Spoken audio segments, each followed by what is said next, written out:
ururka dhismaha ee xaqdhowr ayaa gacan siiyey qoys dhibaato ka soo gaadhay roobkii lixaadka lahaa ee dhawaan ka da'ay magaalada Hargeysa. Gurigan oo daad ku qaaday oo ku yaala galbeedka hoteelka Mansour ee magaalada Hargeysa waxaa ka warramaya khasaaraha gaadhay baaxadda uu leeyahay ururka dhismaha ee xaqdhowr qaar ka mid ah waxa ayna sheegeen in dadkii mooyaane wax uga baxay aanay jirin. Iyaga oo arrintaa ka hadlaya waxay yidhaahdeen urur ahaan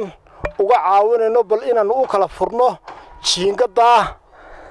taagneed ee ciidda iyo niistu ay buuxisay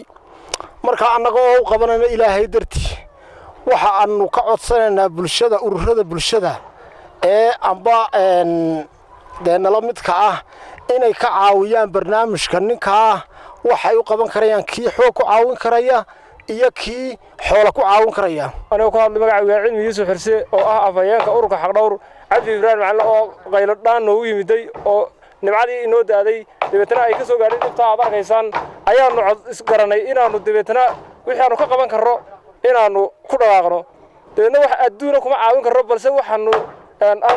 diyaar u nahay inaanu jiingadii u kala furro ururada rayidka waxaanu ugu baaqaynaa iyo cid kasta oo gacan ka geysan karta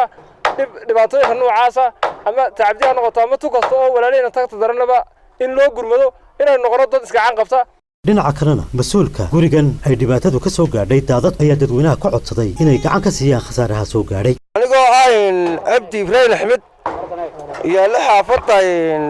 jigjigeer ee Mansour dabeeda marka waxaan ka codsanayaa inay magaalada saaranka iga caawiyaan.